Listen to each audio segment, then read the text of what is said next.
The place where we stopped in our previous video. Now let's go to the next part. Okay, now again I will open our previous work. Okay, this is the place where we have saved our project. Now it is this. Okay, so now you using this .sln file, you can open the project.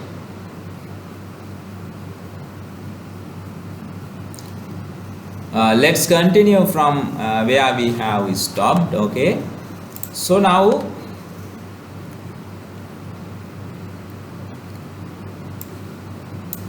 we have three items on our view menu, but we will only implement two of them. For the first one, view text boxes, we will show you a handy programming technique with Boolean variables, how to toggle them on and off. So return to your form and double click the menu item for view text boxes. C# will generate the code stub for you. Okay, now view text boxes. Yes, here we can go to this place. This one I will double click it.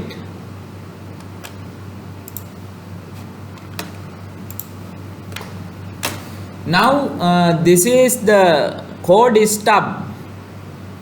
This is a code stub related to view text boxes item. Okay, now the braces, inside the braces, you cannot see anything. That means nothing will happen when you click view text boxes item. Okay, so now we are going to program that item, view text boxes item. Okay, now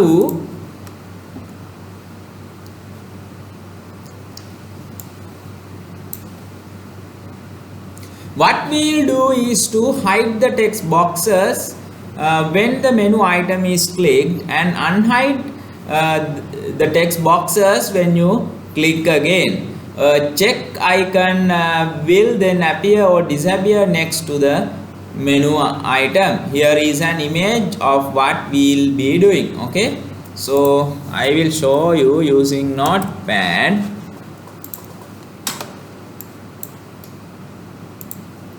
Yes, this kind of a tick. Understood? So you can see by clicking you can toggle, the tick appears and disappears. Okay, so the same thing we can plug to our application. That's what I'm going to teach here.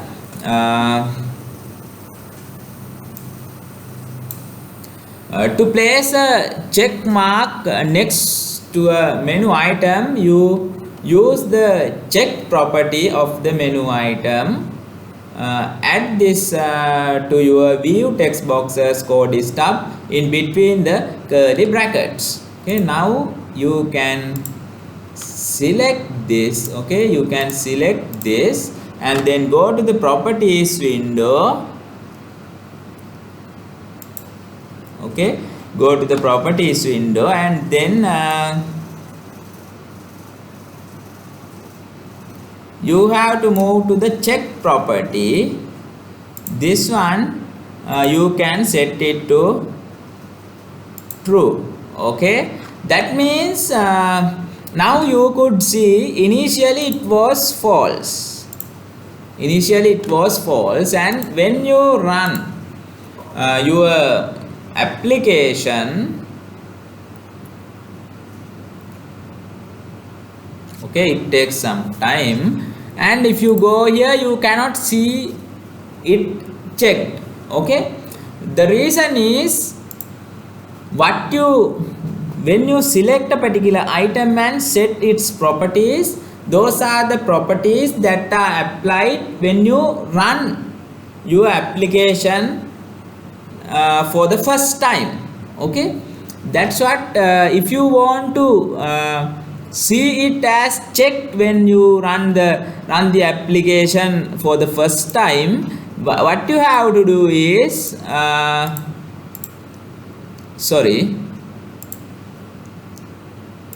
what you have to do is you have to go to the check property and set it true, and then when you run your work, now you can see initially it is checked. Okay, initially it is checked. Nothing will happen when you click it. Okay, initially it is checked. Nothing will happen when you click on that particular item. Now let's see.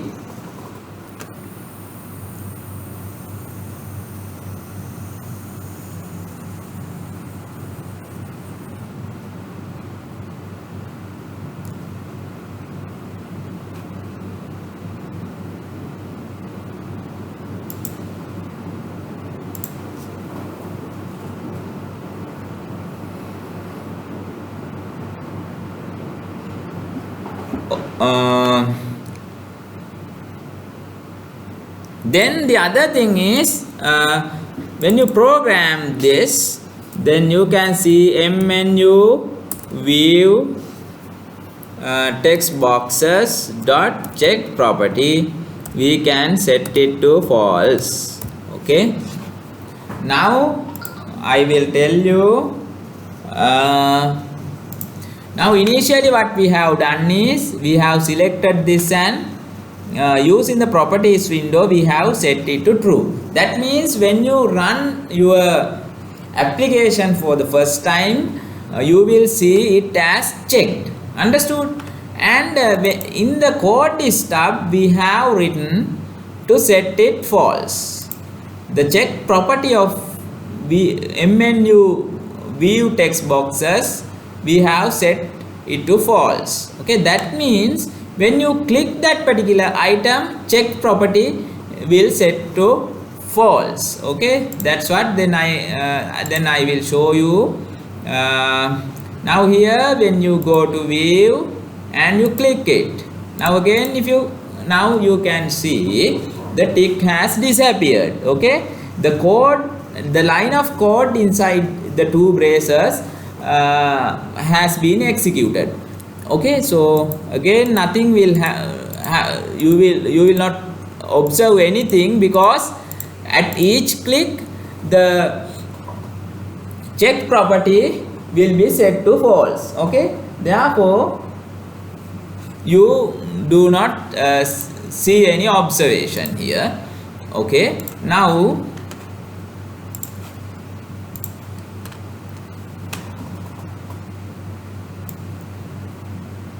so you just type a dot after the name of your menu item, then select the check property from the IntelliSense list.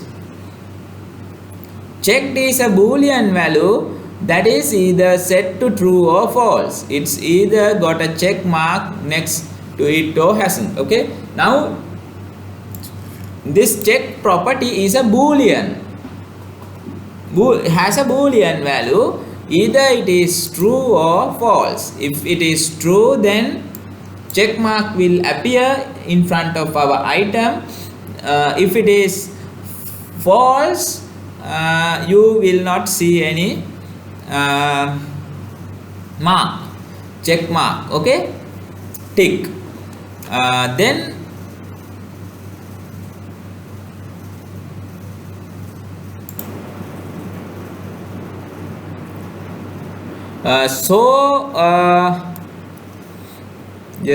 this line we have already discussed. Then run your program and click your view text boxes menu item. You should see a check appear. It does so because the default value for the check property is false. It only becomes true when you click the menu item, thereby running the code you added. Now let's see, let's set initially we have set it to true check property. Let's set it false. Okay, now we have set it to false. Now let's see again this code, let's set it to true. Okay, then what should happen when you initially run your application? You do not see a check in front of this item, but when you click, actually this line of code will be executed and checked property will be set to true. Now if you observe, yes, you can see. Again if you click, okay, you do not see any new observation, just because again the check property will be set to true. Okay, likewise again the check property will be set to true. Okay, therefore you do not see any new observation.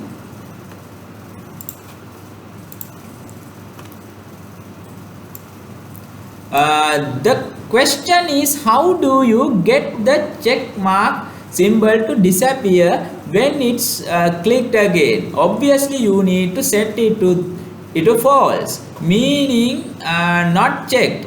But what's the code? Okay, so that's what you have seen here. Here when you click this, the tick has disappeared. Again if you click, tick has appeared. Again if you click, this tick has disappeared. Likewise, how can you program our own application in that way? Okay, a handy programming technique is to toggle boolean values on and off and on. You do it with the aid of the not operator. Amend your code to this, and this symbol exclamation mark is the not operator in C# programming language.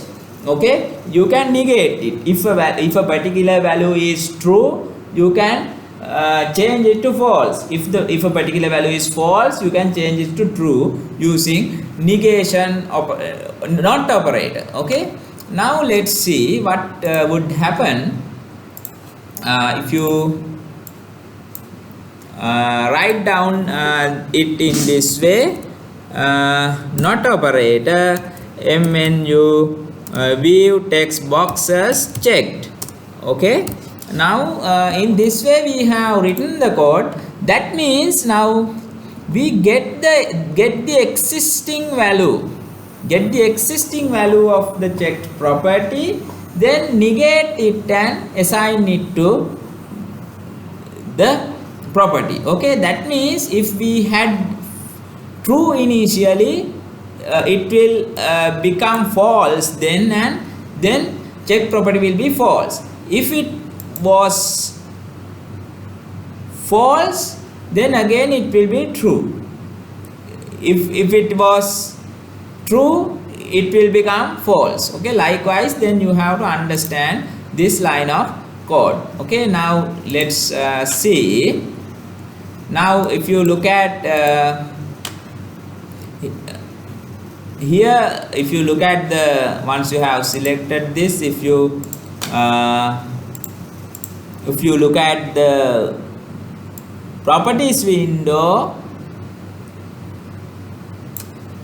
check property, it is false. That means initially you do not see the tick. Yes, now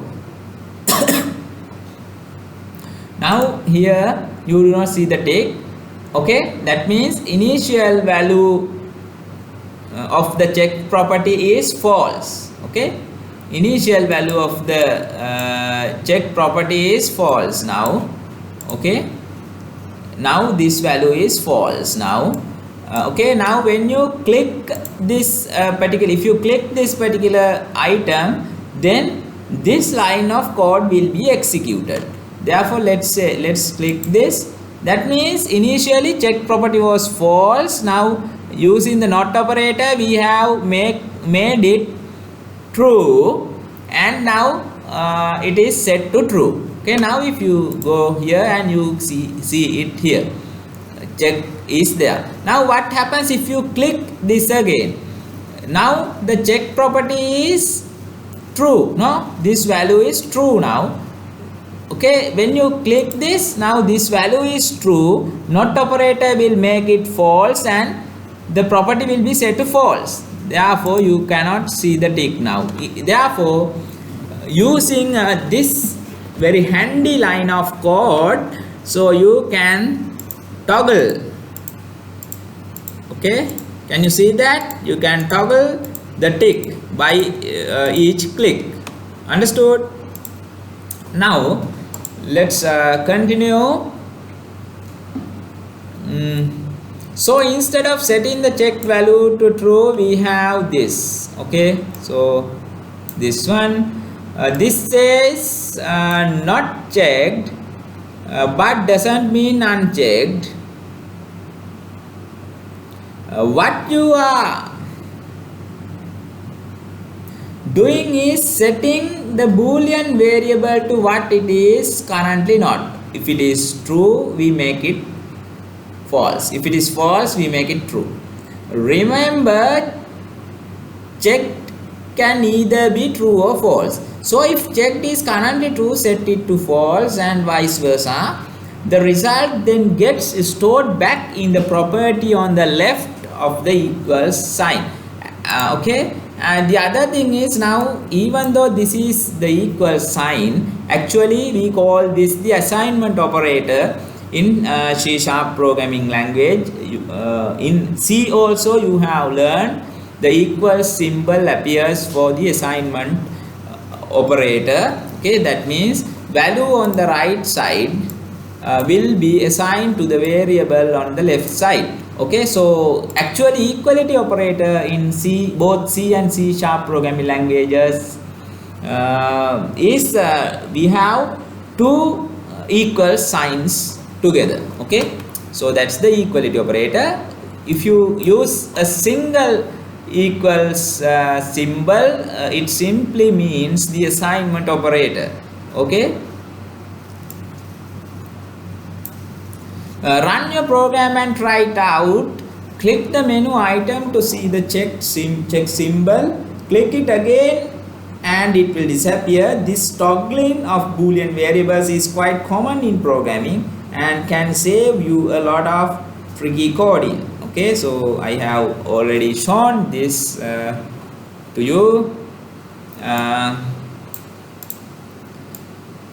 To actually do something with the text boxes though, you can add an if statement to examine whether the variable is true. What we'll do is to make the text boxes visible if there is a check and not visible if there isn't a check. And this code just below the line you already have.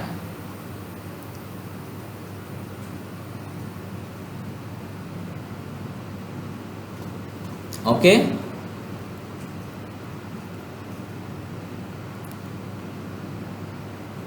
now what you do here,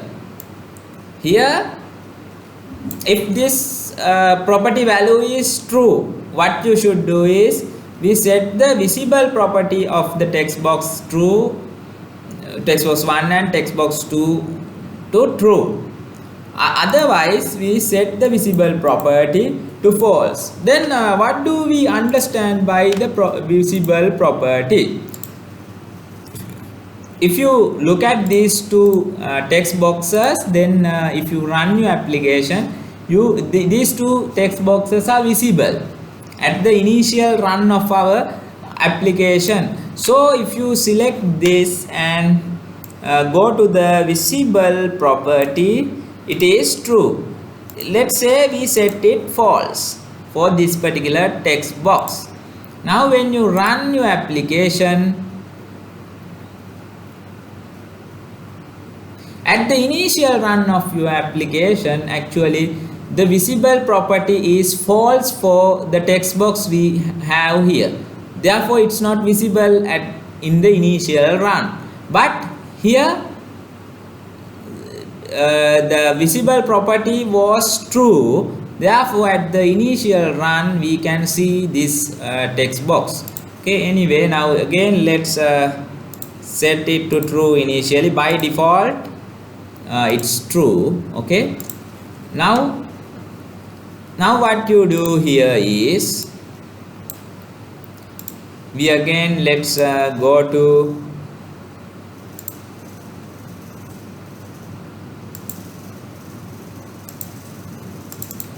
to this, then again here we write if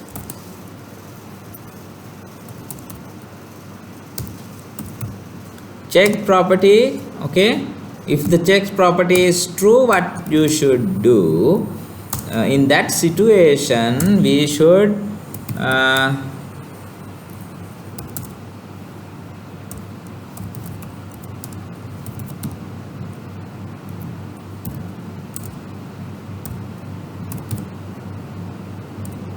okay, if the check property is true, then we set the visible property of both of the text boxes to true. Okay, then otherwise else, the else part, what you should do is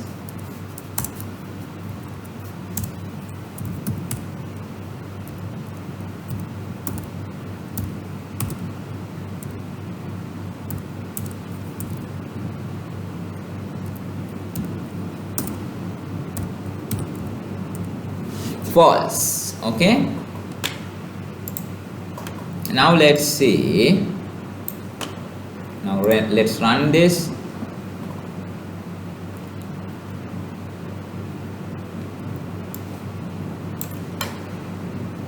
Now if you go to here, and initially the other thing is, initially these two text boxes are visible, therefore it's better you have initially you have the tick here. Okay, therefore we go to our code and initially we set this check property of this particular item to yes, check property to true. Now initially it will be checked and the visible property of the two text boxes are initially true. Therefore now it's something like this. Now initially you see the tick here. Okay, that means check property of this one is true, and also if you look at the two text boxes, their visible property is true. Therefore then if you yes, if you now now we focus on this code. Yes, now if you click this code stub will be executed. Then from this line of code what will happen, earlier I have already explained this. This will remove the tick. Okay, this will remove the tick, and now initially now you can see this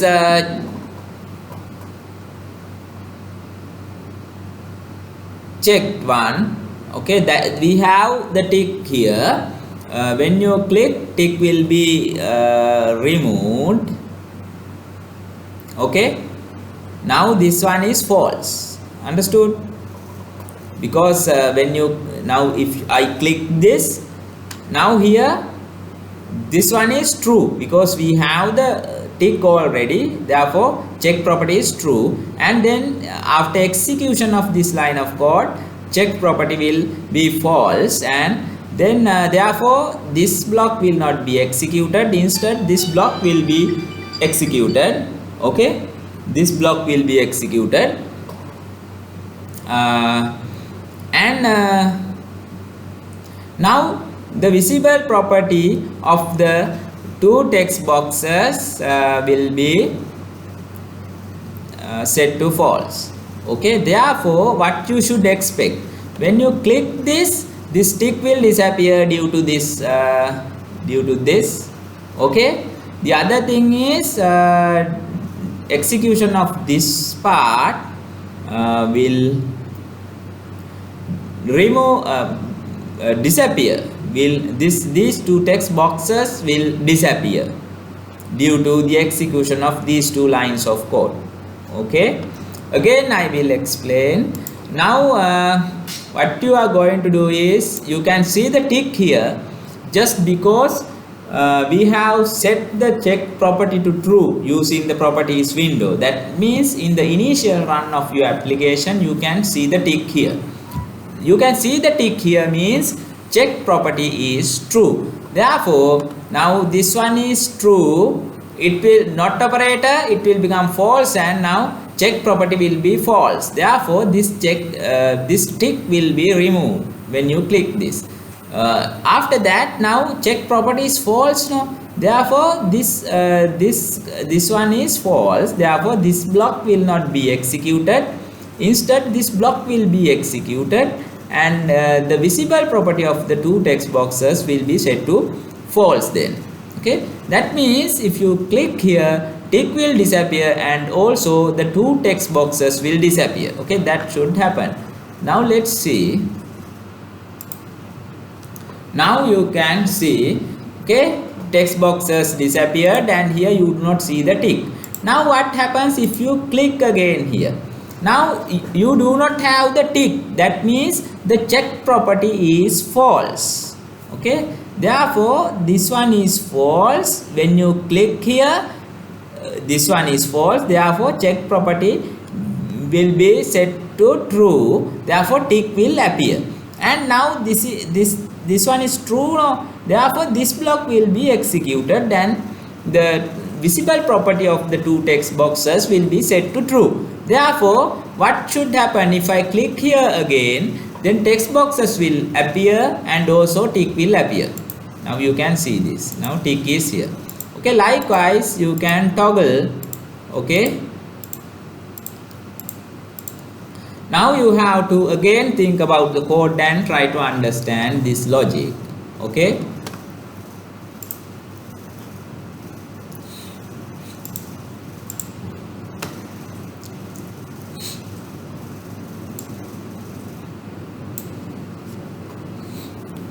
the property we are changing is the visible property of text boxes, and its name suggests this hides and unhides an object. Again it's a boolean value though, so we could have just done this.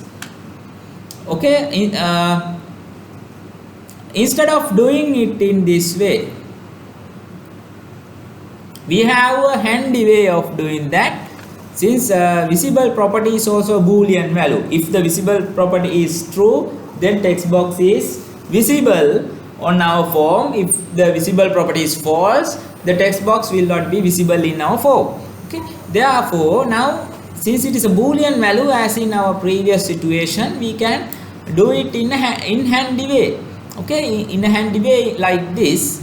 Okay, the use of the not operator will then toggle the visibility on or off. We added an statement because it's handy to actually examine what is in the variable rather than just assuming. Okay,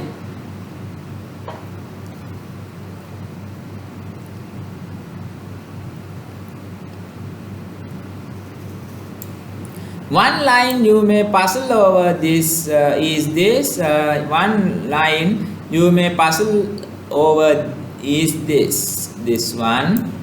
The part in round brackets could have been written like this instead. Okay, now you already know from your C knowledge. Here inside this parenthesis, if you put true value, then the block related to if will be executed. If not, else part will be executed. Okay, so these two are doing the same thing. Okay, doing the same thing. I hope you are familiar. You have already learned C programming, so this type of things are familiar to you. So now again, for if statement, C# is trying to work out if the code in round brackets is true. So you can leave off the true part because it's not needed. If you want to check for false values, you can use the not operator again like this. Okay, so if you need, you can simply negate it and check it. So if this is true, then it will become false. If this is false, it will become true. Okay, this is the same as saying this. Okay, this one is same as saying this. So you have to think and understand these things. Okay, using the not operator is considered more professional. They mean the same though, so use which one is better for you.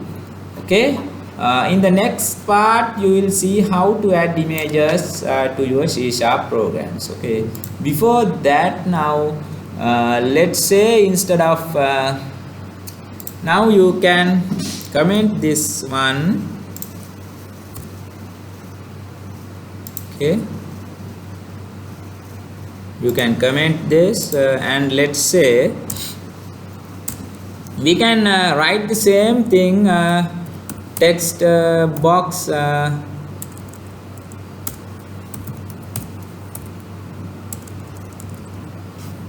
sorry text box 1 visible. If it's visible, we set it to not visible. Okay, text box 2 we do the same, sorry, text box 2 dot visible property, we do the same thing, text box 2 dot visible. Yes, now what we have done here, we have written the same thing in a handy way. Now if this we had the tick, it will be removed. Okay, if it was visible, then we make it invisible.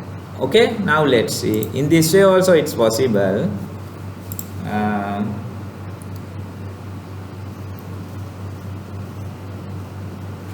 Now you can see tick is there, text boxes are also visible. If you click this, what would happen? Then tick will disappear and also text boxes will disappear. Now you know tick is not there, checked property is false, and visible property of the two text boxes are false. Then you again, if you click, tick will appear, two text boxes will appear, two text boxes will appear. Okay, so that in that way you can toggle. Okay, that is another handy way of doing the same thing we did here. Okay, so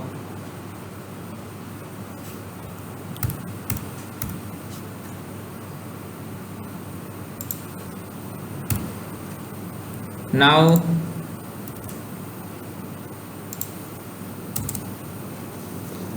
let's keep it as it is.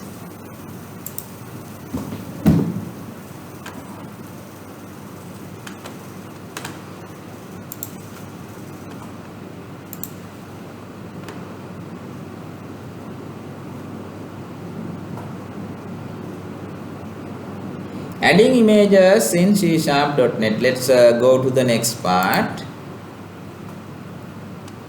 Adding images in C#.NET.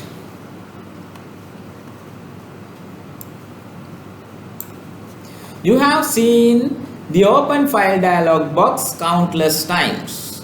Open file dialog box. What do we understand by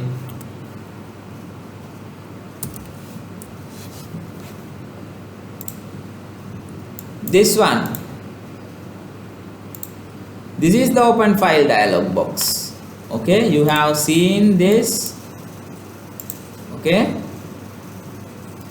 it's the one that appears whenever you click file open on a Windows machine.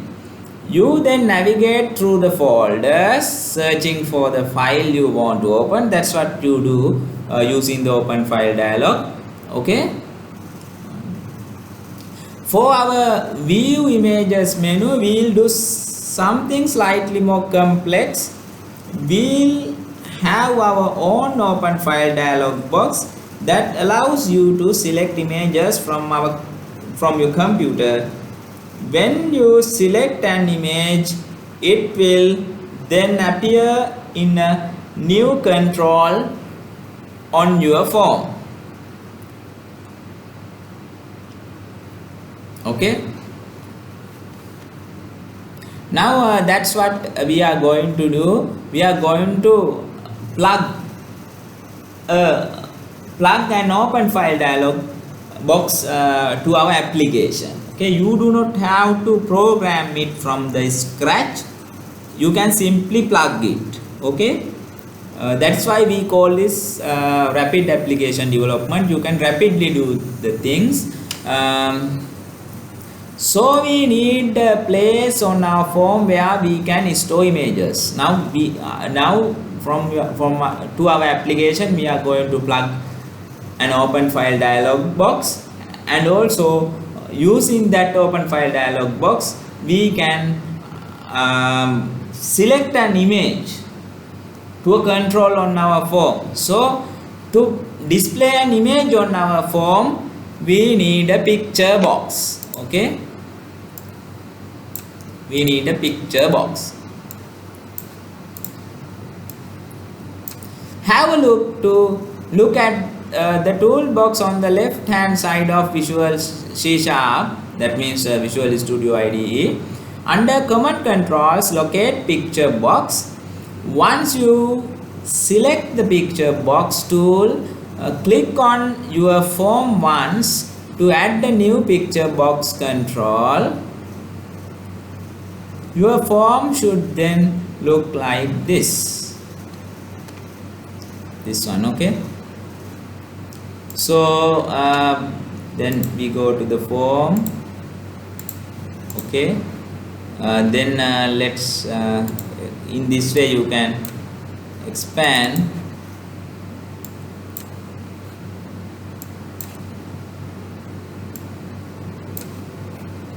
And under command controls, you have picture box. If you double click this, you can get a picture box. Okay,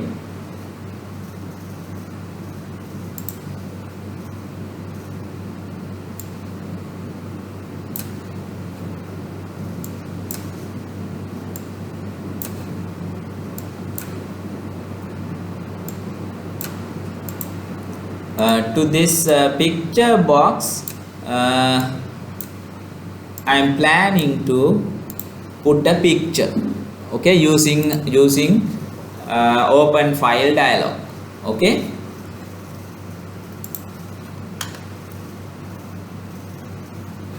now if you run your application, you do not see anything here because initially the picture box is empty. Okay,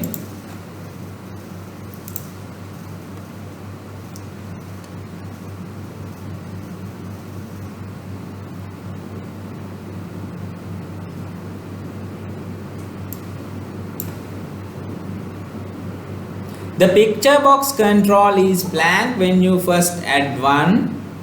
To add an image it at design time, have a look at the properties window, locate the image property.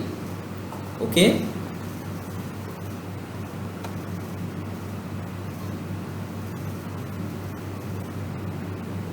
okay, now you can see the picture box here. Now let's see.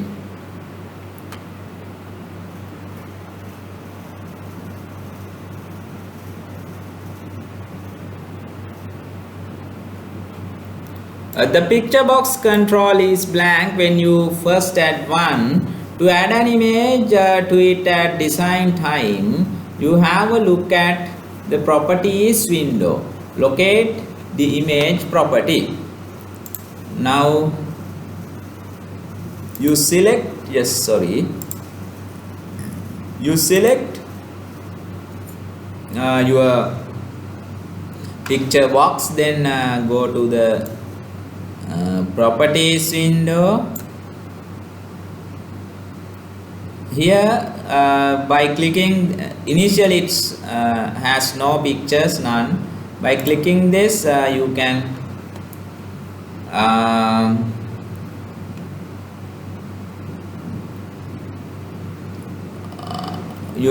get a photo, get an image. Okay,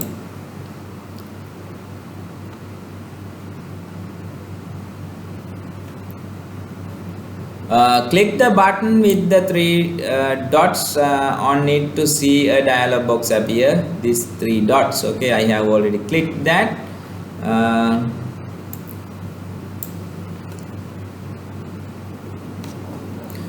Click the import button at the bottom and you will see a standard open dialog box. Search your hard drive for a suitable image. Because you have project resource file selected, C# will copy the image to a folder in your project. This is handy if you want to send your program to anyone else. Okay, anyway, now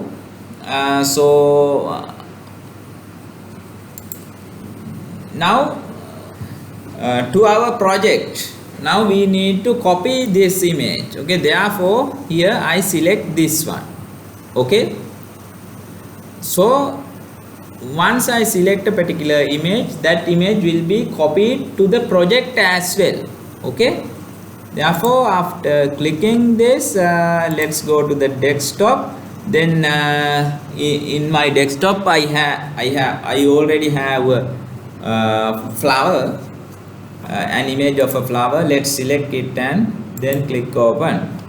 Okay, now this is our image. After that I click OK. Now you can see only a part of it now. Okay, now let's try to discuss some of the things you can play with this particular image. Now you can see only part of the image is visible. Okay, now let's see.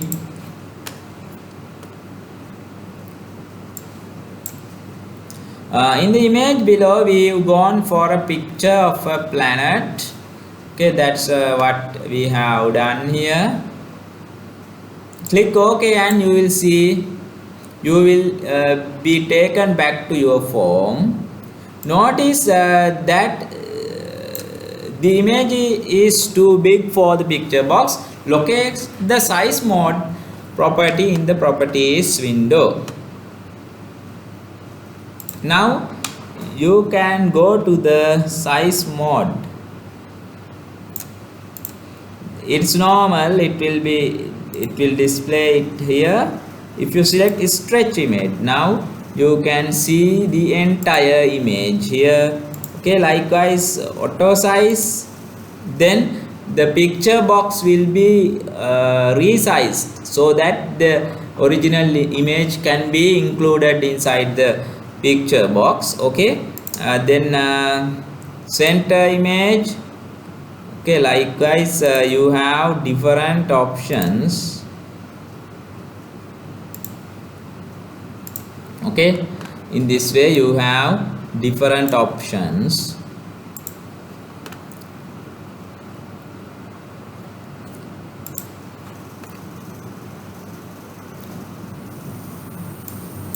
As you can see, there are few to choose from. Select auto size and picture box will automatically stretch to the size of your image. Okay, likewise we have observed those parts. If you run your program, you will see the image appear on the form. If want have a border though, If you want a border, explore the border style property of your picture box control. Now if you run your application,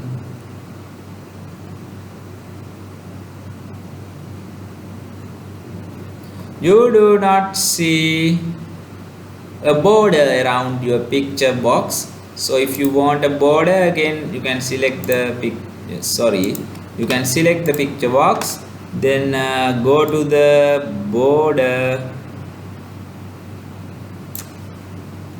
style, none. Here you can say let's put fixed 3D, and then let's run it.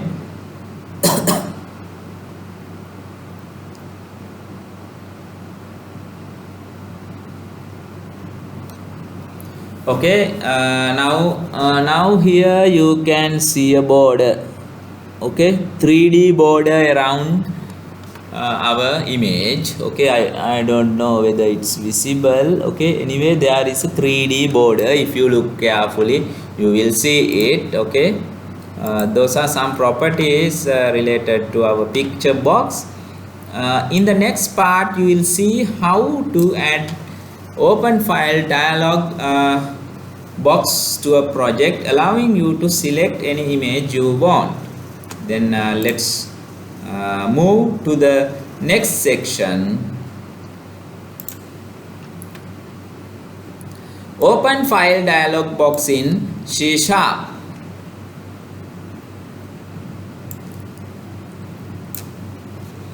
We'll now give users the option to add their own images to the picture box instead of the one we chose. To do that, you need to display an open file dialog box when the user clicks view images. Okay, dialog boxes in C# can be added with the aid of an inbuilt object. Have a look in the toolbox on the left hand side of Visual C#, that means Visual Studio IDE. There should be a category called dialogs. Okay, before we look at that, I will show you. If you go to Notepad, now you can see here open. Now this is called the open file dialog box.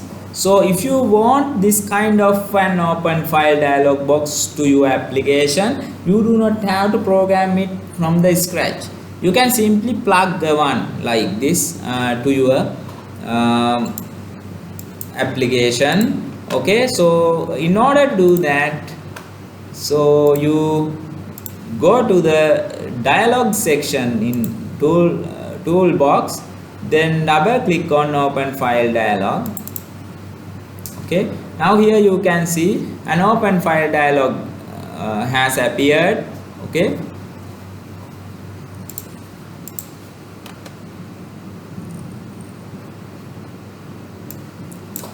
as the dialog boxes you are familiar with in Windows are on the list above. Okay, that means in this list you can see font dialog, save file dialog, open file dialog, likewise color dialog. Okay, likewise any kind of dialog you can plug from this list to your application. Okay, now let's see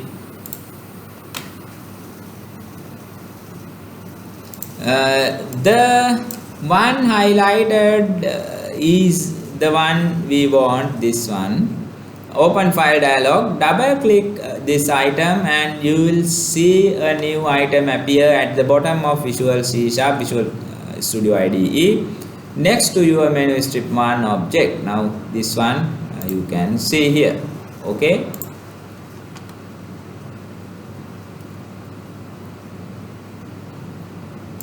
nothing will appear on your form. Okay, we do not see anything on our form.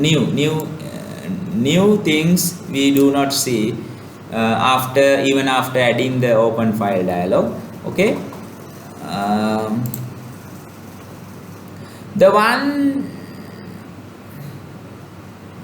Nothing will appear on your form, however, because the dialog controls are hidden from view. The one in the image above has a default name open file dialog 1. This is a bit long, so have a look at the properties window on the right. Change the name to OpenFD. Now we can keep this name. The name property of this open file dialog is open file dialog 1. Okay, in this way we may add several open file dialogs. If you double click here, you can add another open file dialog. Likewise, you can add any number of open file dialogs. Here we are dealing with this one, so since this name is somewhat long, we may put a simple one. Any name you can, if you wish, you can keep it as it is, and if you need, actually you may change it to a shorter name like this. Any name you could have given here. Okay, now you press enter. Now here you can see the name has changed.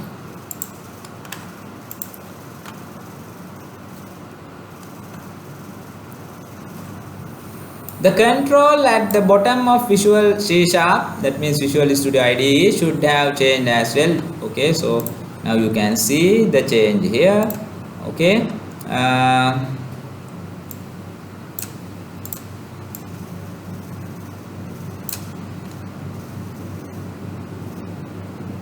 with the control selected, have another look at the properties window. You will see that there are properties for filter, file name, initial directory and title. We will change this with code, but one important point to bear in mind about the open file dialog box is this: they don't actually open files. What the open file dialog box does, and the same thing is true for the other dialog controls, is to allow you to select a file for opening. You have to write separate code to open anything. The only thing you are really doing here is to get at a file name. Actually this explains what's the purpose of an open file dialog. It does, only thing is it can find the path. You can navigate through the folders and you can select the file, but open file dialog is not going to open the file. It just track the path where file exists. Okay, that's the only thing done by the open file dialog. Later you will see.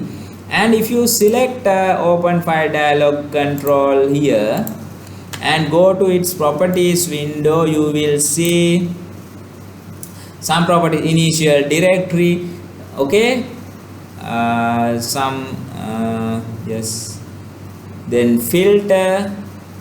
Likewise different properties you will see. Let's try to investigate some of the properties of open file dialog control. Okay, now we want the dialog box to appear when the view images menu is clicked. So double click this item on your view menu, a code stub will appear. menu view images, just double click this one. So now it's still empty, so nothing will happen if you click this item. Now here what we are going to do is, let's see, to see the file dialog box, add this line to your code in between the curly brackets.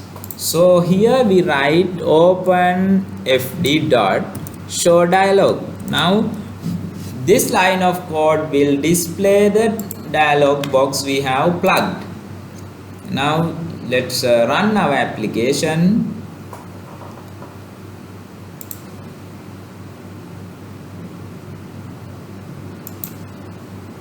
Okay, now this kind of one we have plugged, and now you can see what you see here, the content inside the documents folder. This is the initial directory.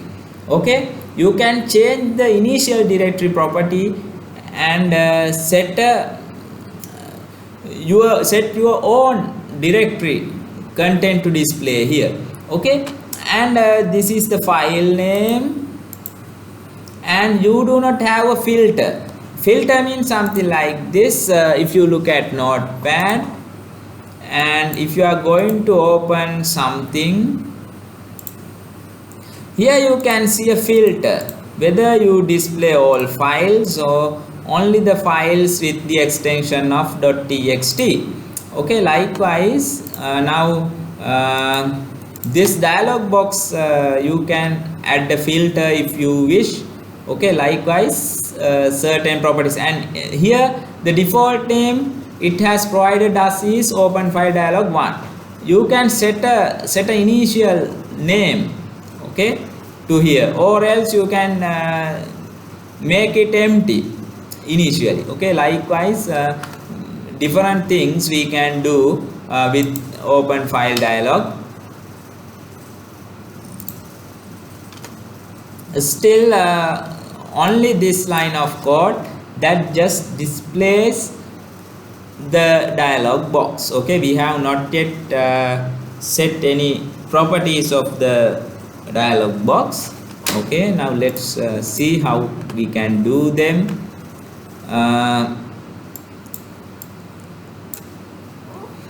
So you type the name of your control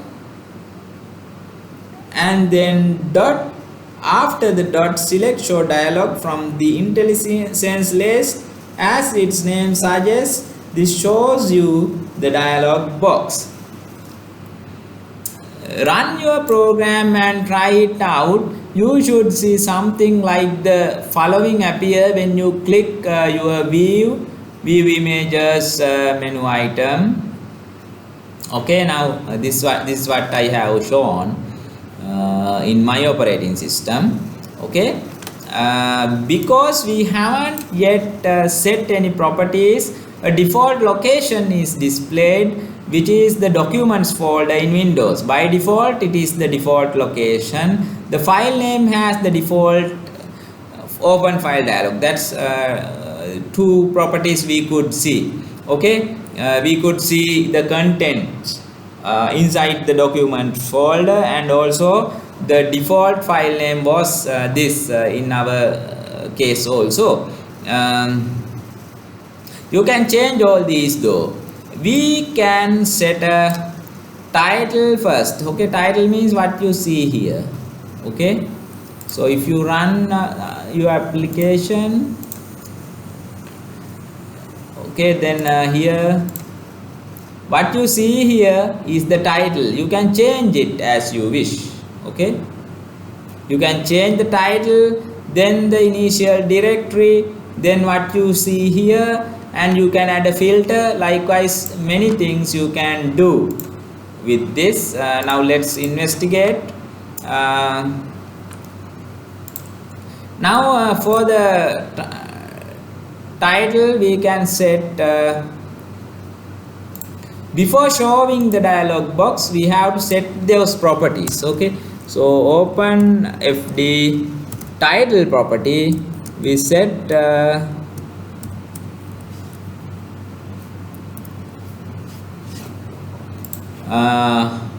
insert an image. Yes, let's put insert an image. Okay, now let's run and see.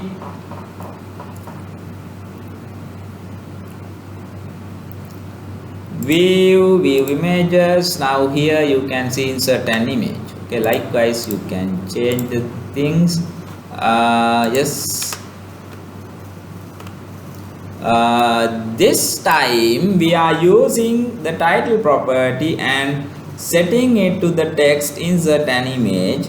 You can of course type anything you like here when you run your program and click the menu item, the new title will look like this. Actually, you could have written anything here and display it on the title bar of our open file dialog. Okay. Another thing you can change is that look in area. The default location is the debug folder from your project. You can reset it with the initial directory property. Add the following line to your code before the other two lines. Then open fd, just here open fd dot initial directory, we can set one, let's say content in our E.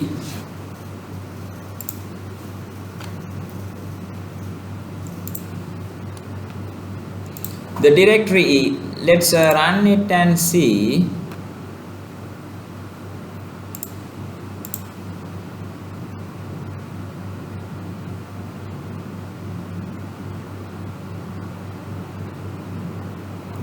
Okay, now you can see the contents inside E directory. Okay, after you have set this particular property. Okay, likewise you can do. We are setting the default folder to be C. This would assume that the user had a hard drive called C.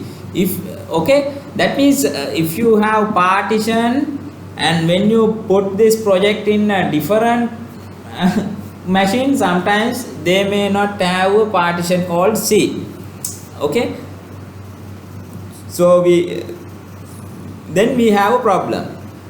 Therefore, if we want to set the initial directory to my documents folder of your computer, try this after the equal sign instead C. Okay, so here you can put this one. If you put this one, let's say system environment get folder path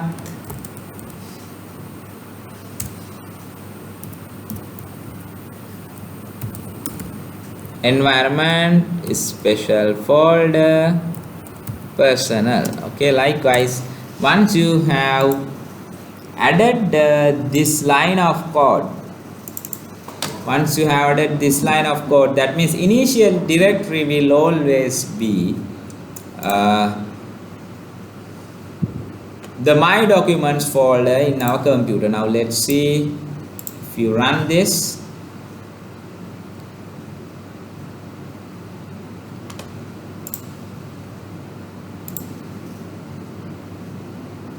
Okay, initial directory will always be documents. This is the my documents folder in my operating system.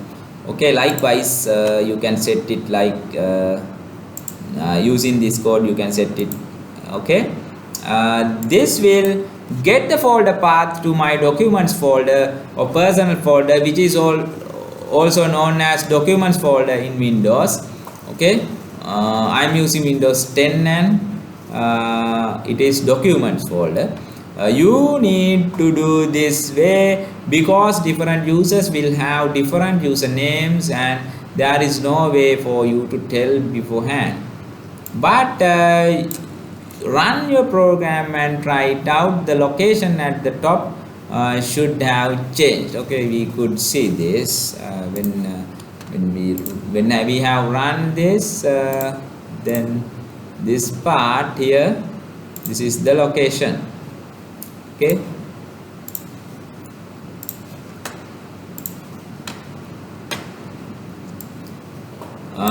for the file name area you can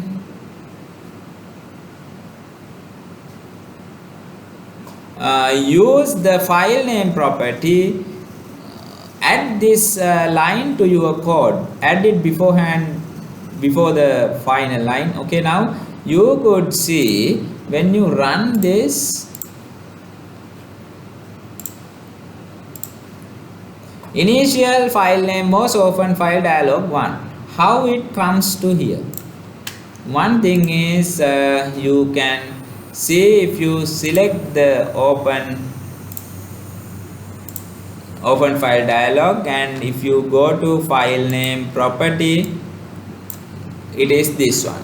Okay, that is why you could see that. Anyway, now you can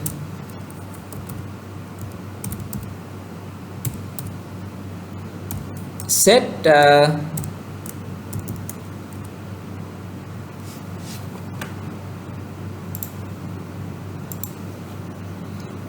empty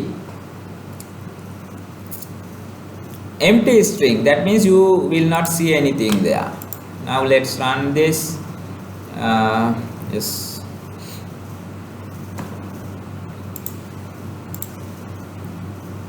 you do not see anything. It is an empty string. Okay, in that way you can do those things as well.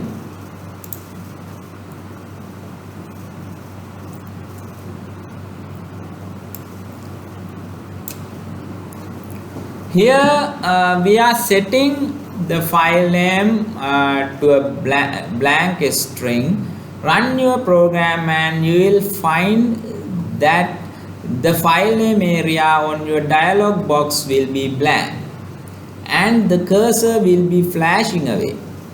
Select any file you like and then file name will appear in the text box. Okay, so now if you go here,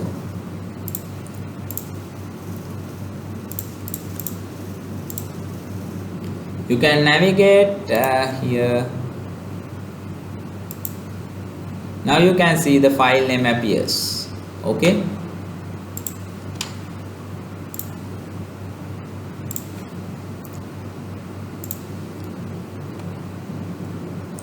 the next thing to do is to set up some files of type.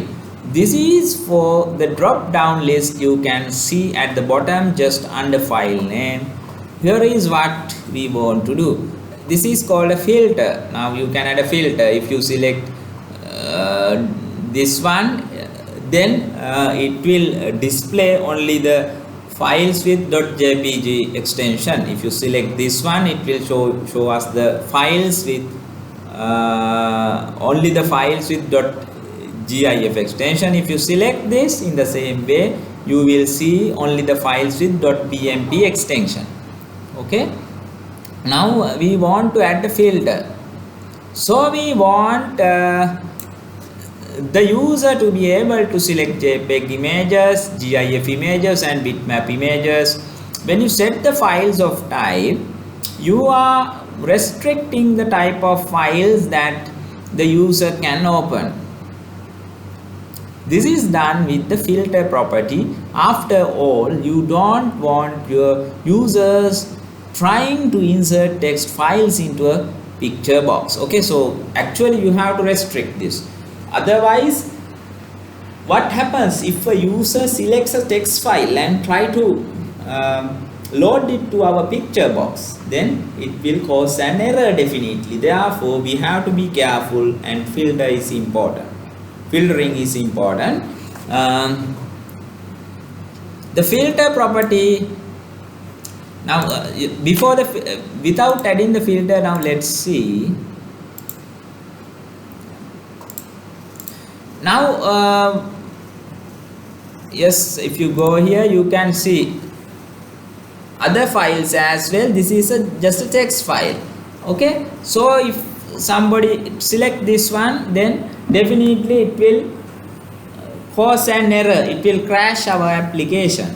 That is why it's essential to put a filter to select only, to display only the files that can be loaded to our picture box. Okay,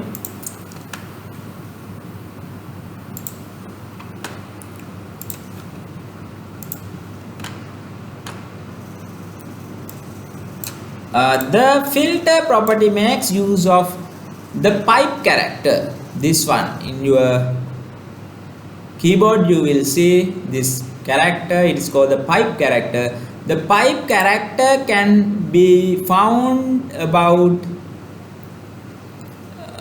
the backslash on a UK keyboard at this code just before the last line.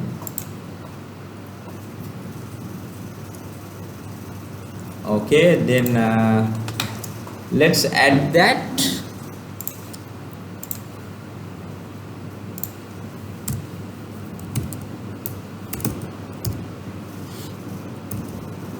Filter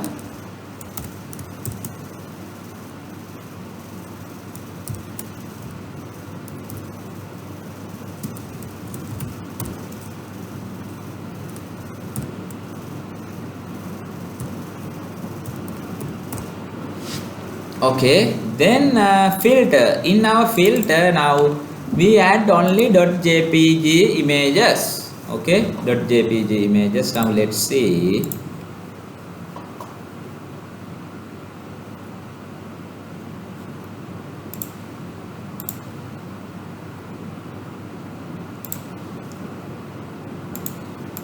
Only .jpg images will be displayed, and there are no .jpg images on our desktop. That is why nothing is displayed here. Okay.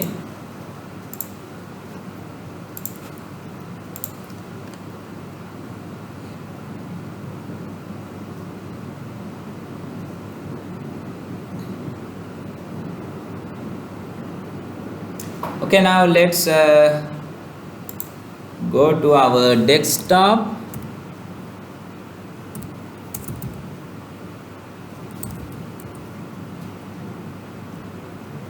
No, okay, anyway, yes, now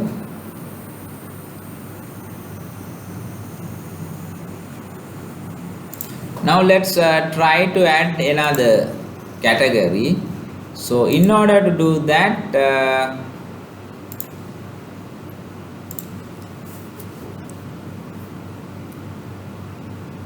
before that, yes, now let's go to the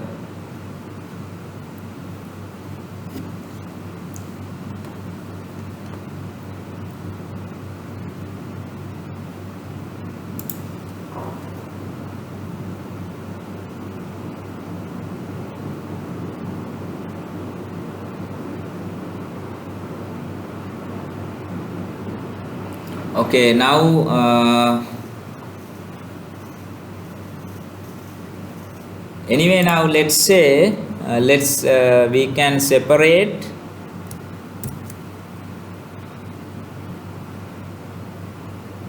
let's say, and then we put .jpeg.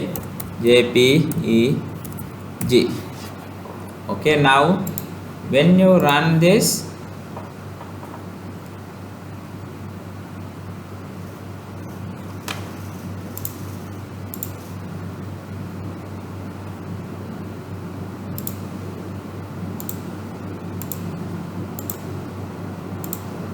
the extension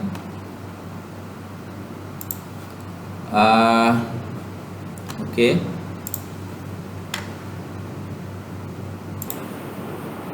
so now actually I had made a mistake. Okay, here I had not included the star symbol. Okay, asterisk. That means the files, all files with .jpeg. Okay, actually here there is a little mistake. JPG, these are JPG, then these are JPEG. Okay, likewise there is a small mistake in this website, so you have to correct it. Now JPG, JPEG,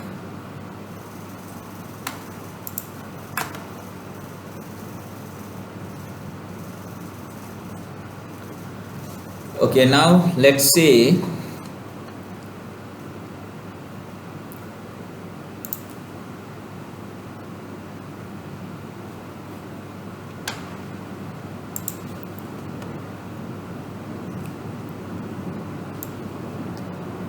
Using just one filter means that no other file types will display. To add other file types, you just need to use the pipe character again. Let's add GIF images as well. Change your code to this. Now JPEG images, this part will show JPEG images, all images with .jpg extension. Again, we can use the pipe character to separate the items in our filter list. Again, this will show us all the files, only all the files with .gif extension. This asterisk mark actually denotes all files with .gif. Okay, so now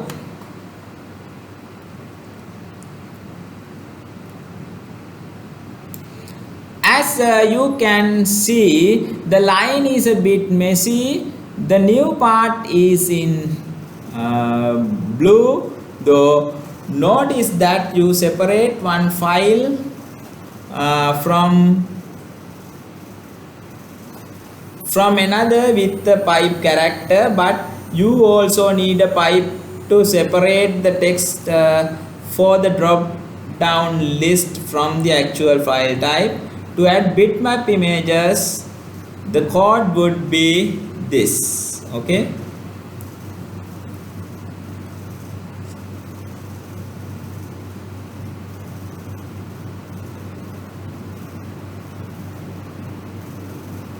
okay, now let's add them as well.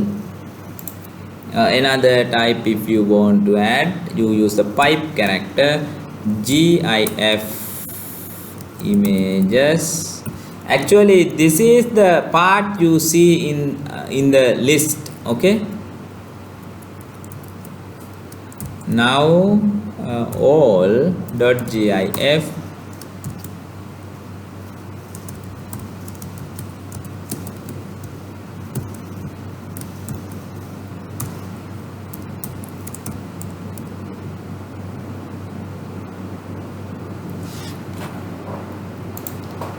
in the line above. The three file types have been displayed using different colors so that you can see them better. Here is a few more image types and their file extensions.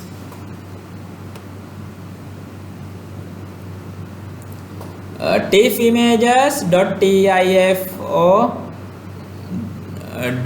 .tiff, PNG images .png, pict images .pct or .pict. Okay, those are just examples. There are of course lot others in the image below. We've set up the list to search for JPEG, GIF, bitmap images. Okay,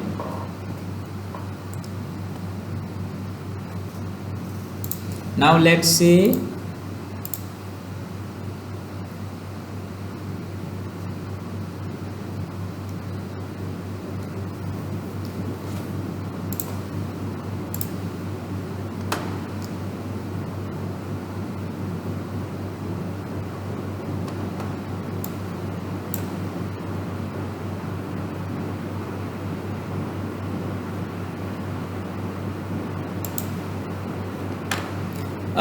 Files with dot in our desktop, no files with .jpg extension, only one file with .jpeg extension. Okay, no files with .gif extension and no files with .bmp extension.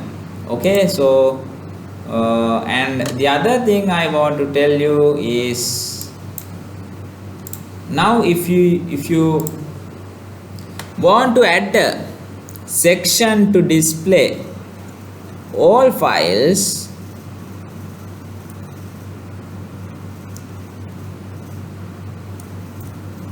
we can do it like this. Now let's run and see.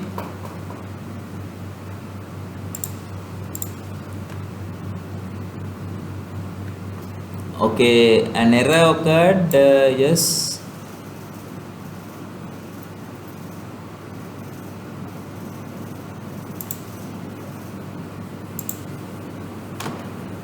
Yes, here.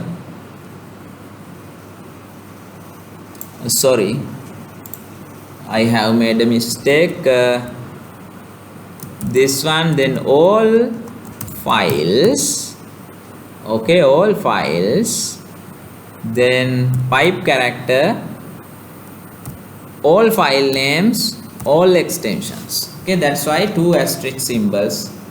We have all files, all file names with all extensions. That means all the files available in that directory will be displayed when we click all files section. In desktop, no.jpg, one JPEG, no GIF, no bitmaps, all files are these. Okay.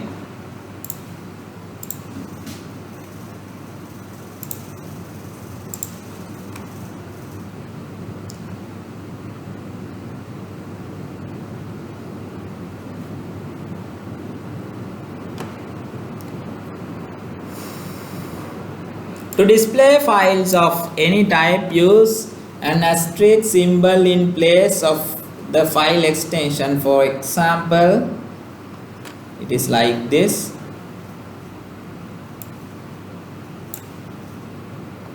However, we still haven't inserted the new image. To place a selected image to the picture box, you have to get the file name that the user selected. You can add a string variable to your code for this. Okay.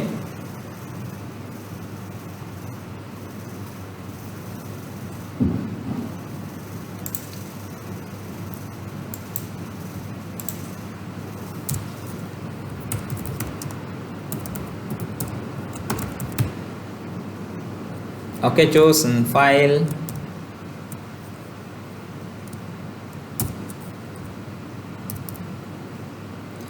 Okay, we I use this format. This is called camel case because we start from a simple letter, and if you want a space, we simply make the starting letter capital. Okay, this case is called camel case. Writing variable names in this way you can Google and find.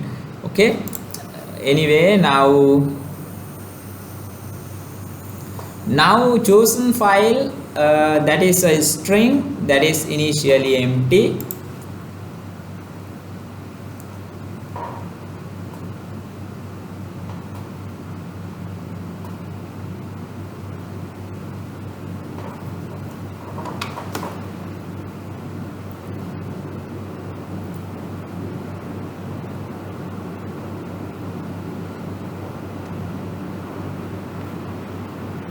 You can access the file name property of OpenFD like this. OpenFD.filename.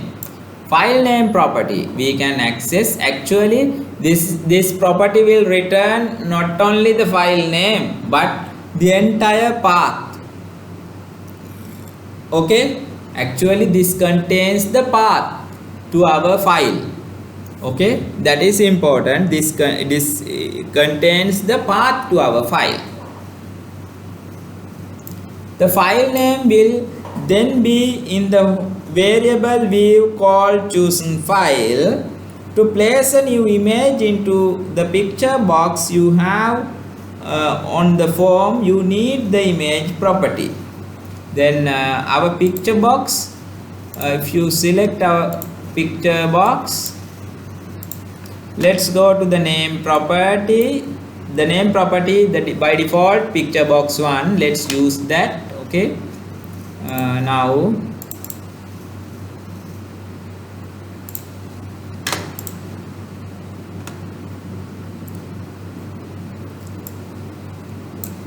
To place a new image into the picture box, you have on the form you need the image property picture box 1.image. To place your chosen file into the image property, you need this. Okay, so using this, to the picture box we put the file, and here we have derived the path to the file. Okay, that's what we have done. So after the equal sign, you can use the image object. This has a method called from file. In between the round brackets of this method, you type the name of the image file. For us, this image file is stored in our chosen file variable.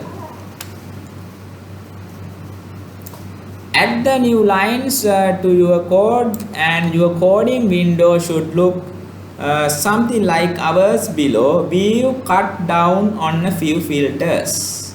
Okay, anyway, now let's see in this particular code.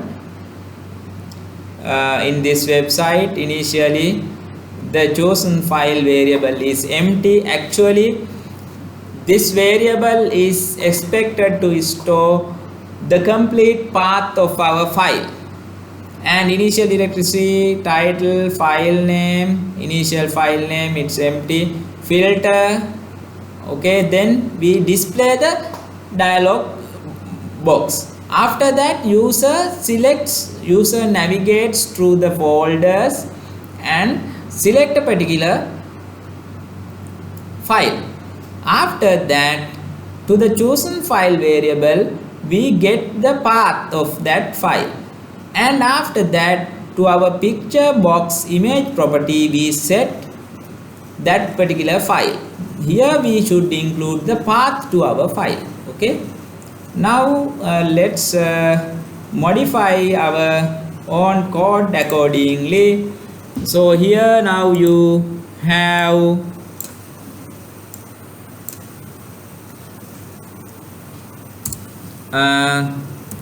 to the chosen file variable open fd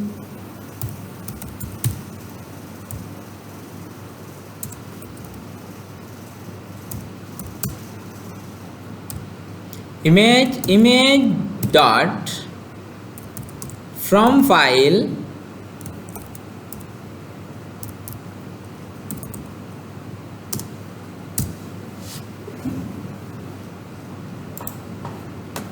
okay.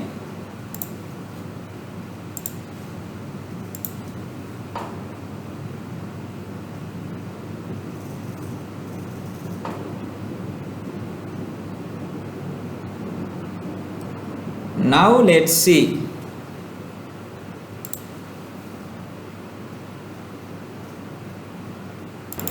Okay, now let's see. Now actually to my desktop I included another image file.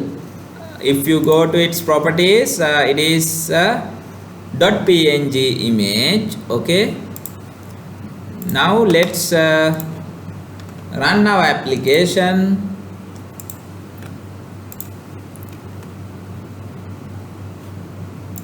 View images, yes. Now we go to the desktop. There are no .jpg files, one .jpeg file, not GIF, not bitmaps. Okay, all files. Under all files you can see this one, so you can click open. Now you can see the new file here. New image has been loaded to our picture box. Okay, now here if you wish you can add the PNG.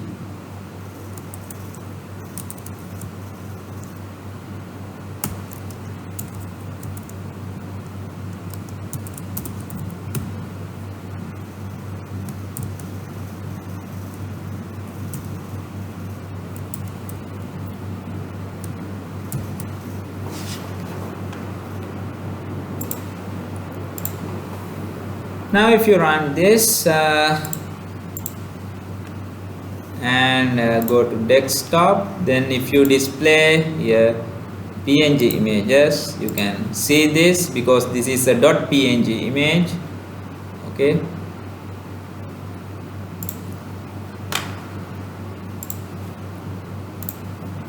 now I think it's clear to you. Only thing you have to understand is now chosen file string that contains the path to the file, not just the file name but the path to our file. Okay, then using the our open file dialog box, only thing we do is creating the path, finding the path to our file, then we store using the file name. We can in the file name the entire path is stored. Then after that we get it to our chosen file variable, and here what we have done is to the image property of our picture box we have loaded the file using its path. Okay, that's what you have done. So I think now everything is clear to you. Run your program and test it out. Select an image to open. You should find that your new image replaces the old one in your picture box.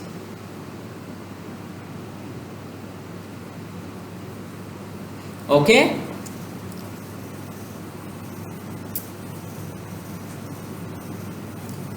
however, there is a problem with the code. Instead of clicking open, click cancel. Then let's see. Now I try to open. Yes, let's run our application. Then instead of selecting a particular file, I just click cancel. Then what happens? It causes an error. Okay, so exception unhandled. The path is not a legal form. This exception was originally thrown as this call is stack blah blah blah. You can see why we have got this kind of an error, because now initially we have set the empty string and we just click after showing the dialog. We have set all these properties, and after showing the dialog box we didn't select a path. Therefore chosen file, then file name is empty. Therefore this chosen file name contains an empty path, and when we pass it to here it causes an error. Therefore this error we have to avoid this kind of errors in our application. How can you do that? Let's discuss it.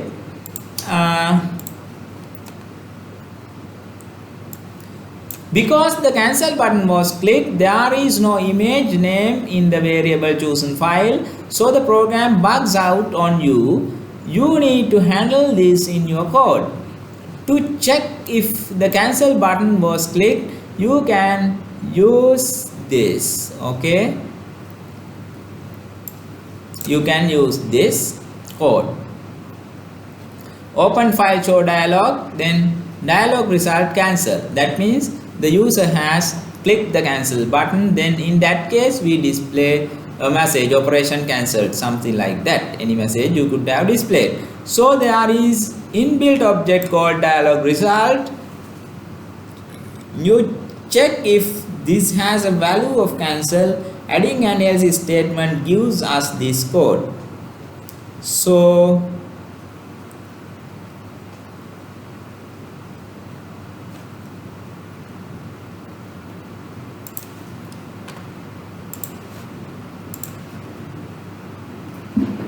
before you do that, before you do this, what you should do is you first check. Then after executing the show dialog, then you check whether the user has clicked the cancel button or not. Therefore open fd dot show dialog dialog result dot cancel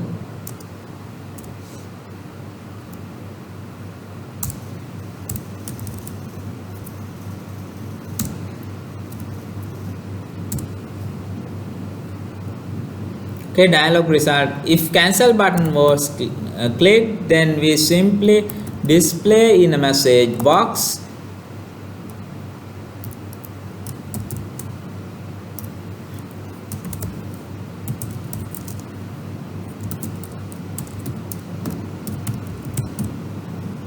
okay, otherwise only we execute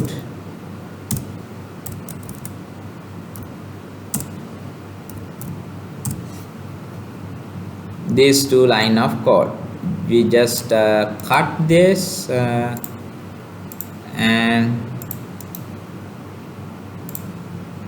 okay, now our code is okay. Now let's see.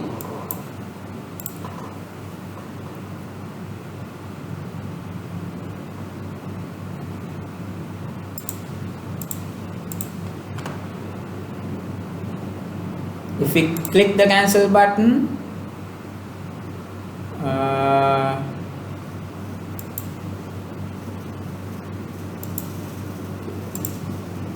view images, we click the cancel button again. Okay, let's see what's the problem here.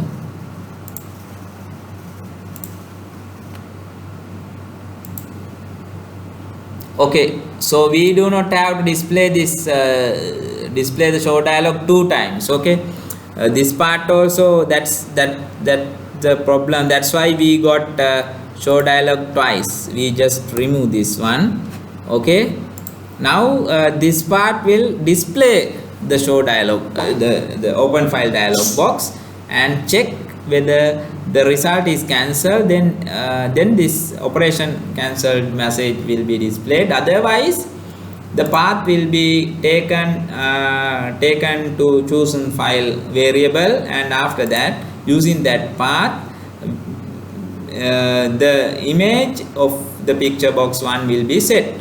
Okay, then here you can see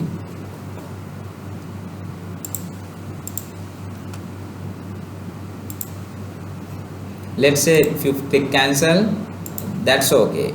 Okay, no problem will occur. This message will be this line will be executed, then we come to here.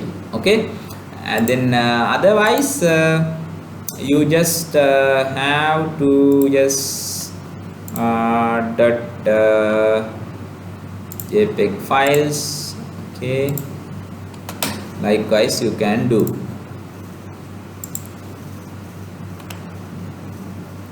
Change your code so that it looks like ours above. When you run your program now, it shouldn't crash when you click the cancel button. Now when you click the cancel button, it's not going to crash. Okay, you can also have this for you if statement instead of the one above. We could have done it in this way. Rather than displaying a message box, we could have done this in this way. So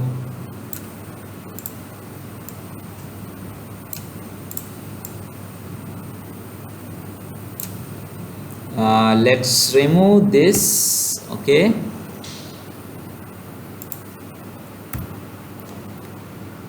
here you just change to this. Okay, that means if the dialog result is not cancelled, then only we execute these two lines of code. Okay, otherwise we come to here. Okay, now let's see.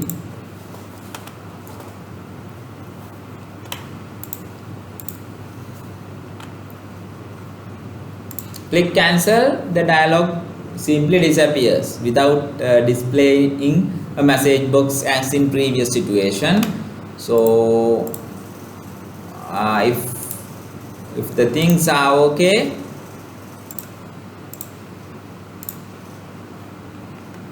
then it will load the image to our picture box.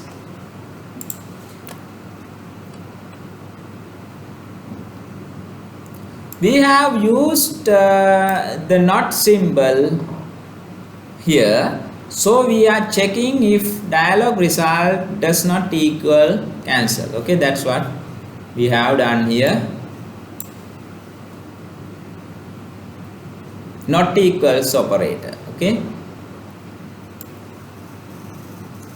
in the next part you will see how to use open file dialog box to insert a text file into your text boxes. Okay.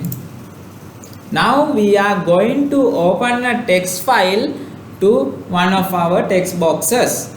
Open a text file with the open file dialog box. Open a text file with the open file dialog box. Okay, not to the text boxes, we are going to add a rich text box. Later I will tell you what is that. Open a text file with the open file dialog box. We can reuse the open file dialog box that we have added. Instead of filtering images, we'll filter for text files. We'll also add a different kind of text box, the rich text box. Okay, that is also text box, a special type, a different kind. This will allow us to easily add the text from the file straight into the program.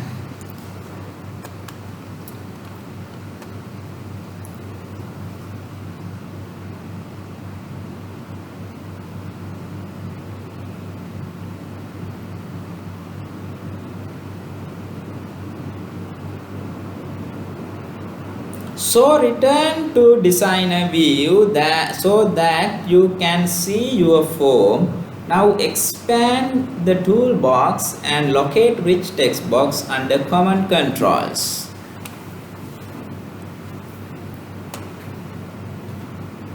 Okay, now let's modify our form.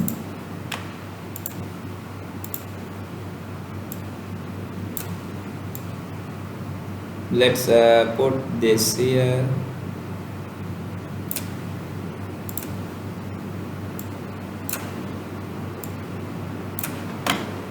Then under command controls, let's say rich text box, this one, we add the one to our form.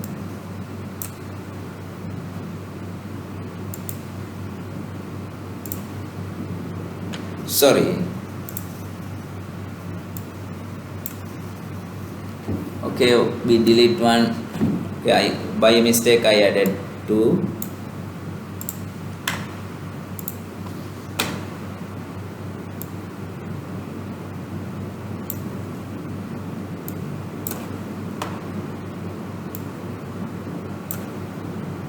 So this using this blue horizontal and vertical lines, you can align properly.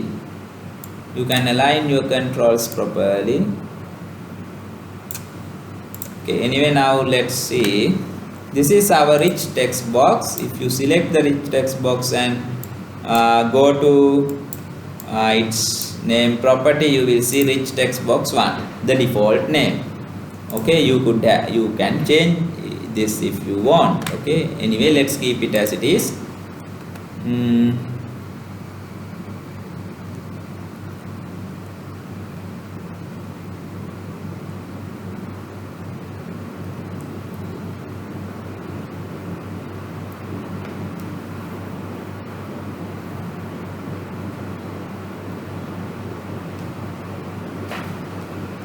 Yes, so return to designer view. Actually, this is yes, return to designer view so that you can see your form. Now expand the toolbox and locate rich text box under command controls. Double click to add a rich text box to your form. you may have to adjust the height and width of your form and reposition other controls, but your form should look like this when you added the rich text box. Yes, then I have created it like this. Okay, I have rearranged the controls. Okay, now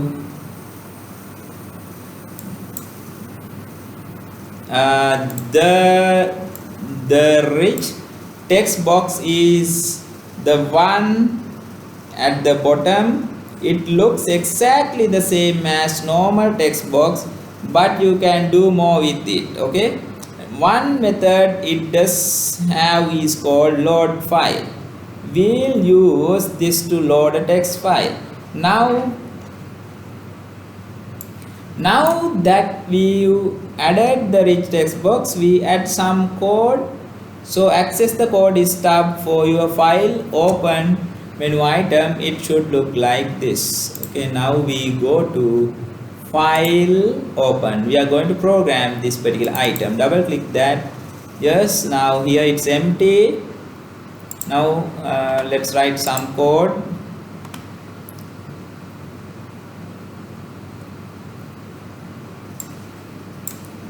We can add the same lines as before, so add this to your code. Okay,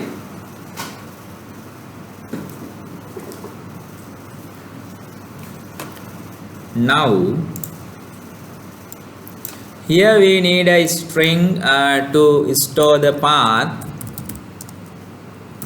chosen file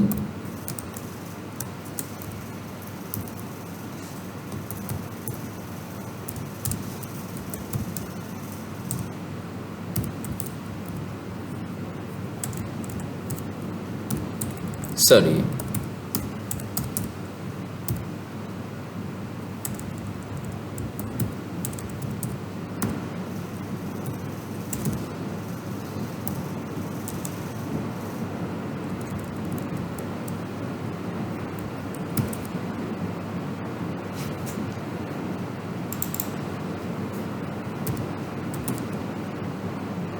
initial directory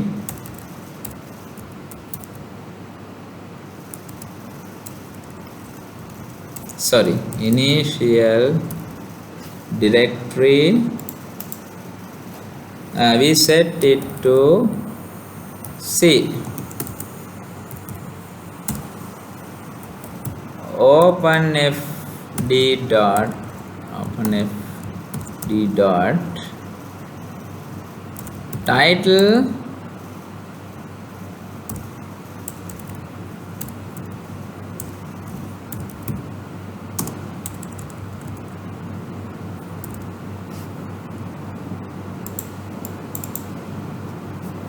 we set the title to according to the context. We are going to open a text file. Okay,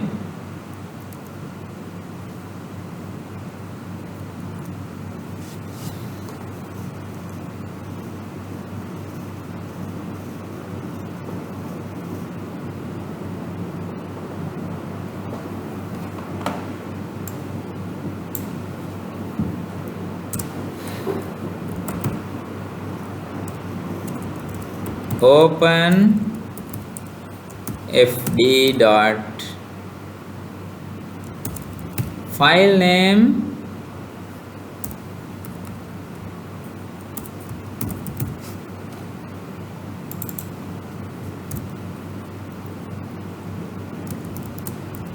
we initially empty, it's empty initially.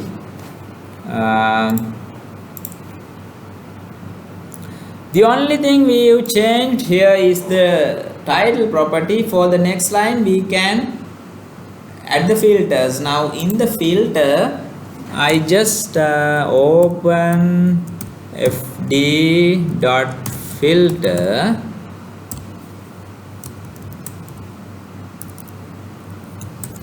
text files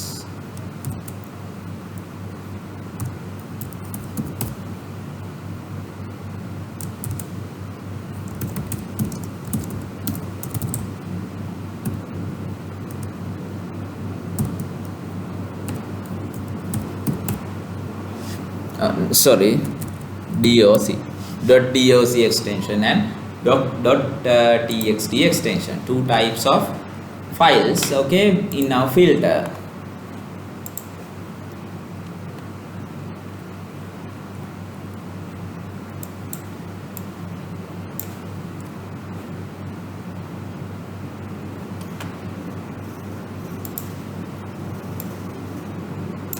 The rich text box can open plain text files as well as Word documents. So we've added both of these to the filter property. It can't handle Word documents very well though. Okay, anyway, for a rich text box we can both add .txt files with .txt extension as well as files with .doc extension. Okay, so but all rich text box cannot handle all the files in .doc extension, because if you have images in our Word file, it can cause some problems. The next thing to do is to display the open file dialog box, so that's a file can be selected at the following to your code. Now here, again I summarize. We created a variable, a string variable, and initially it's empty. The purpose of this variable is to store the path, the complete path to our file. Then initial directory that will be shown on our open file dialog, we have set it to C, and that what you see on the title bar, we have set it to open a text file. Then file name, it is initially an empty string. Then filter, we have two types, .txt files and .doc files. Then after that we check the condition, open fd dot show dialog, sorry, show dialog not equals dialog result dot cancel. Unless the user clicks cancel, then what you should do, for the chosen file variable, we put open fd dot file name.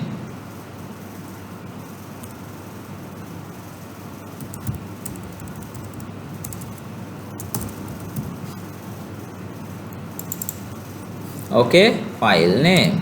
Now again,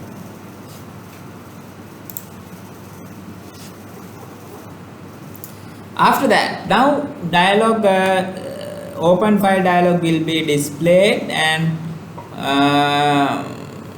from its file name property we get the whole path to our file, and we store it in the chosen file variable. After that, to our rich text box, this is the name of our rich text box we had added to our form. Then we execute the load file, chosen file, rich text box stream type dot plain text. Okay, in that way you assign the content in our text file to our rich text box. Okay,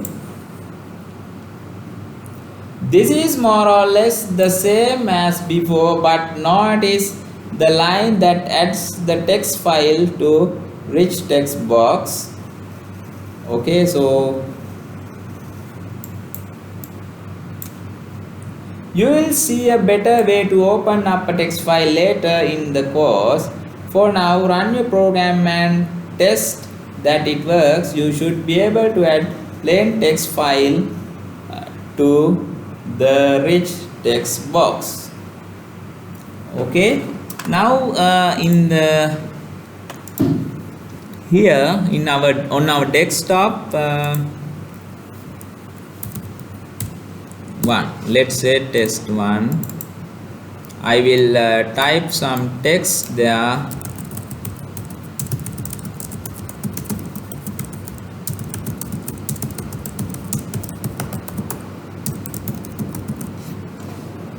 Okay, then let's save our work.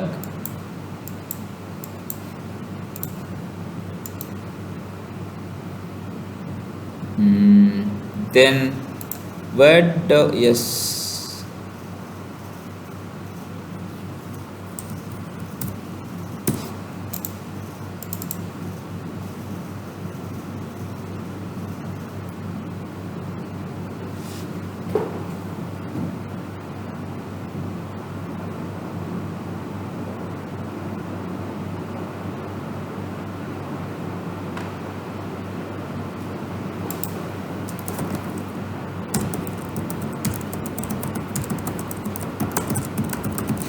Okay, let's save this.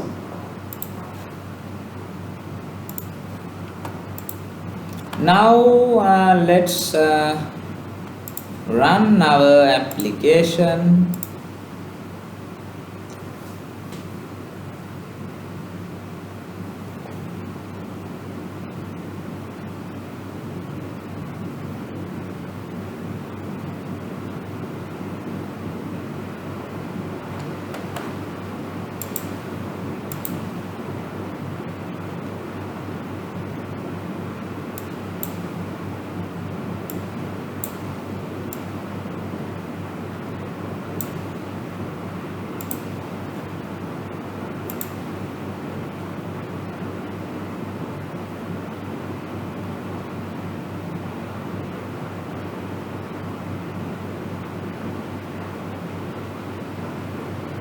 Okay, anyway, there is a problem with the filter. Later let's try to fix it. This one.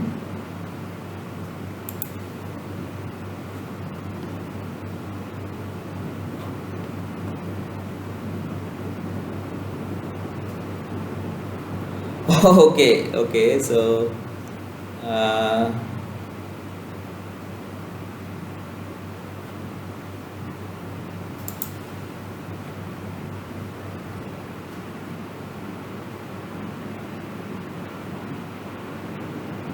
now there is a small problem.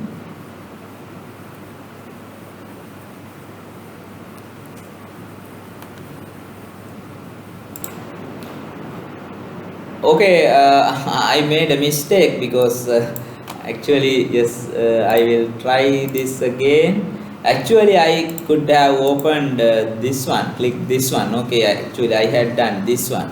Okay, so now we click open. Then if you go to desktop, you will see under text files, the two text files you will see. Okay, and now if you open this, now you can see the text has been loaded. Okay, so now the other problem is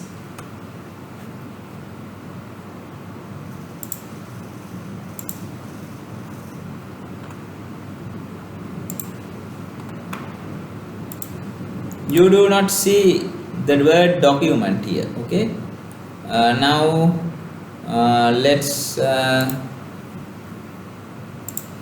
one thing is let's put docx. Okay, and then try.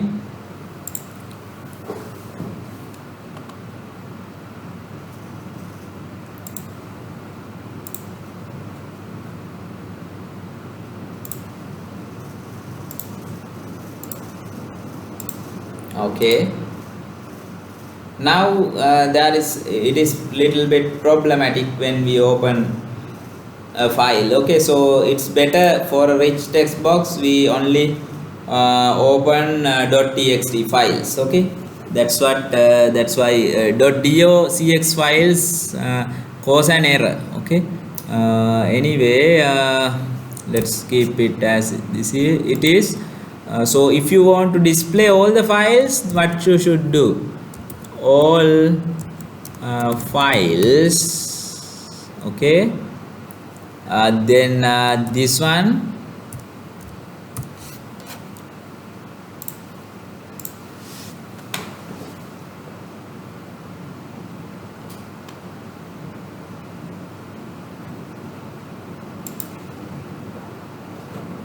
now file open. Here you may display all files like this. Okay.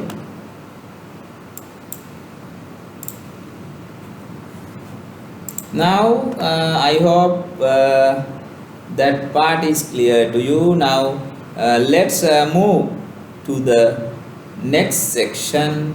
In the next lesson you will see how to add a save as dialog box to your C# programs.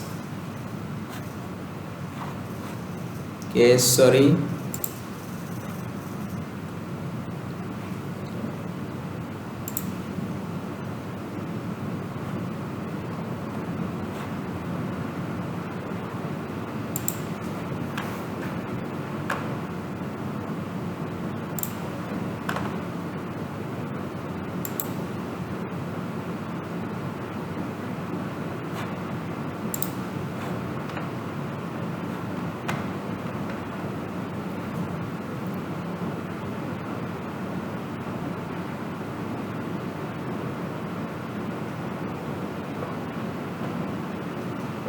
Okay, now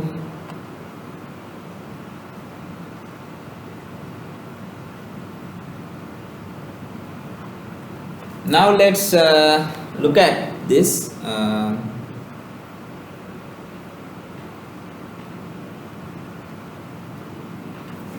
Look at let's go to here, save as dialog box. Okay, to the next section.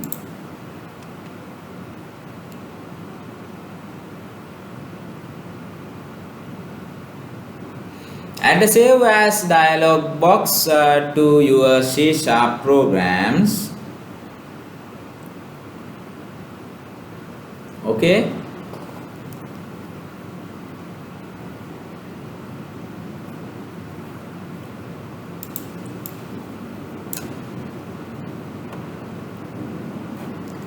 Another useful method you can use with the rich text box is save file.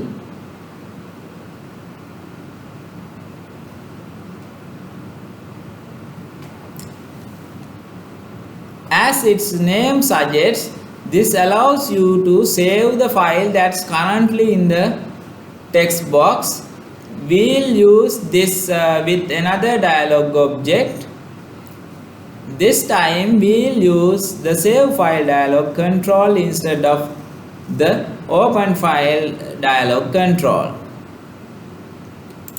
Return to your form and locate save file dialog control in the toolbox. Okay.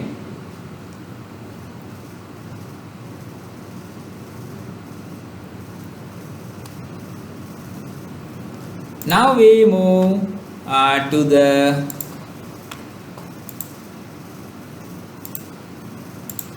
here to our form. Then under dialogs you can see save file dialog. You add the one. Okay. Double click to add the one to your project. It should appear at the bottom of your screen. Click on save file dialog one to select it. Now have a look at the properties on the right hand side of the screen. Change the name property to save FD.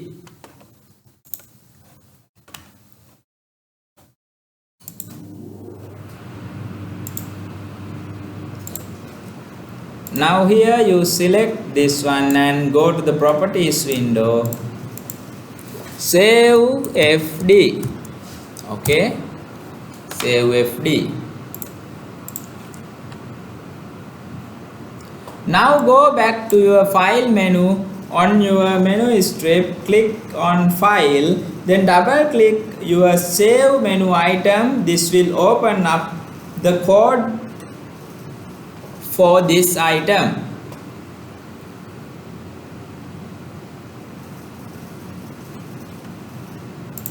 Now we are going to program this particular item. Double click on this. Now you will see this. Okay, the code to add save option is practically the same as for the open menu item. Instead of saying open FD though, it's save FD. Here it is. Now let's try to program it.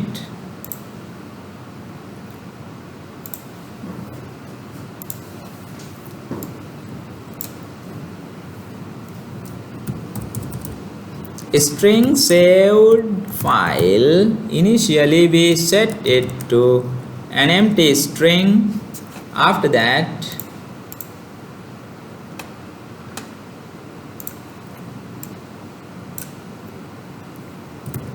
save FD initial directory. We set it to C.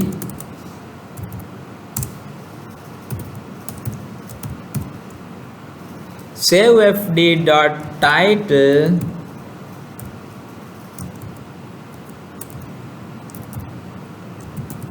Save a text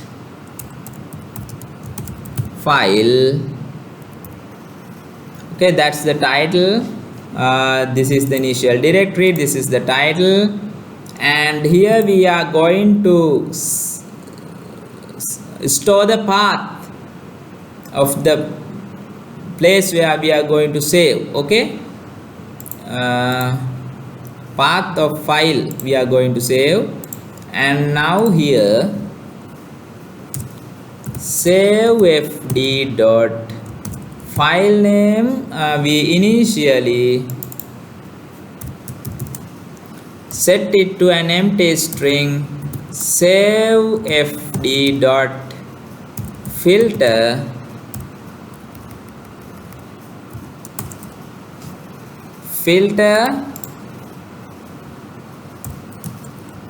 To the filter we are going to put text files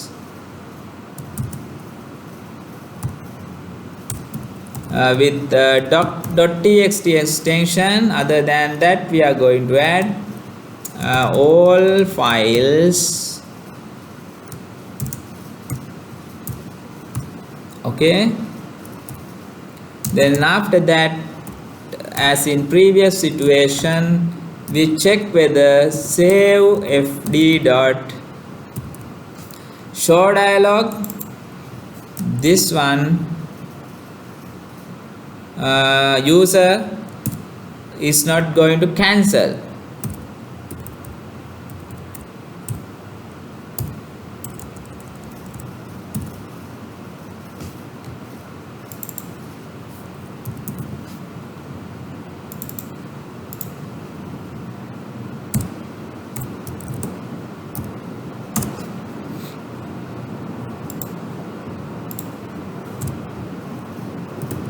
Saved file, save FD, file name,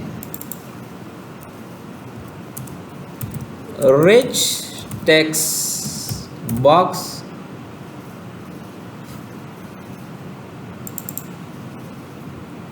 dot save file,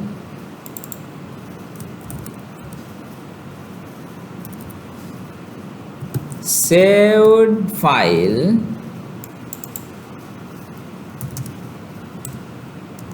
rich text box stream type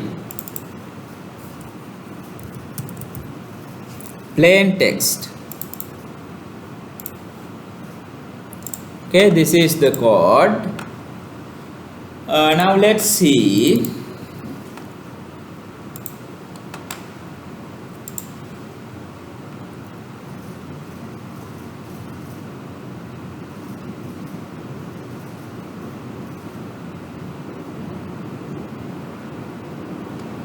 Now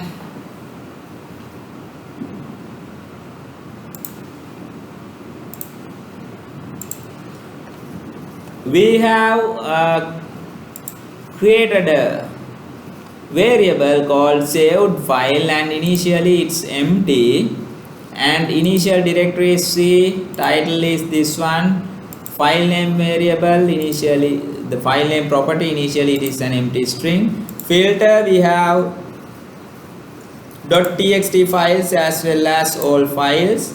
Then show dialog, user is not going to cancel. Then for the saved file we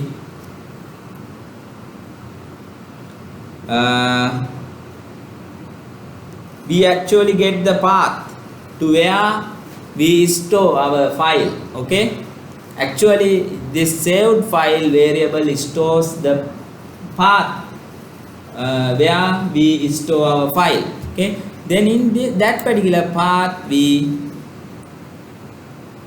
content of the rich text box file, rich text box we store in that particular file. Okay, now let's see.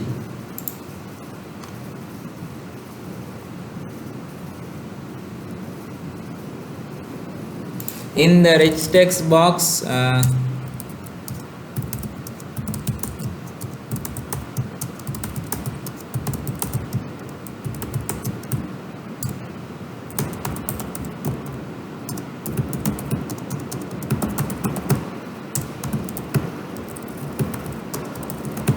okay, now file save, let's say in the desktop, here is the filter, we give a name my file. Okay, then we save it. Okay, then if you open here, now you can see that file and the content you can see here. Okay, in that way the content of rich text box we can save it to a text file. Okay,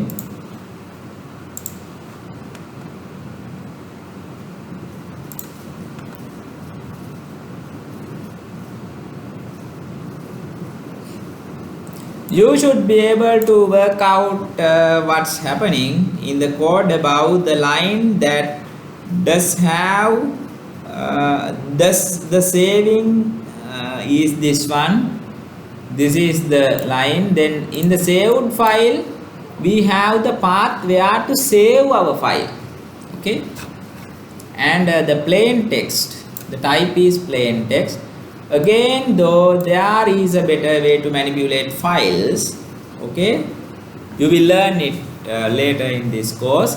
You will learn all about how to handle text files in a later section. For now, add the code above and run your program.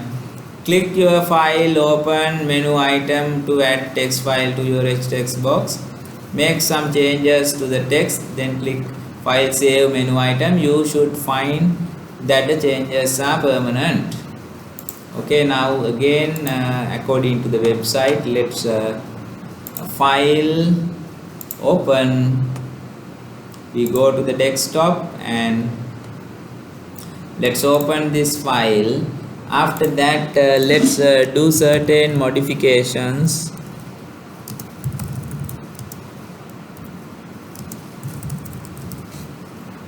And now let's try to save this file let's say in the desktop, my file 2 or something like that. Let's save it. Now if you go to the desktop, now you can see the file. Okay.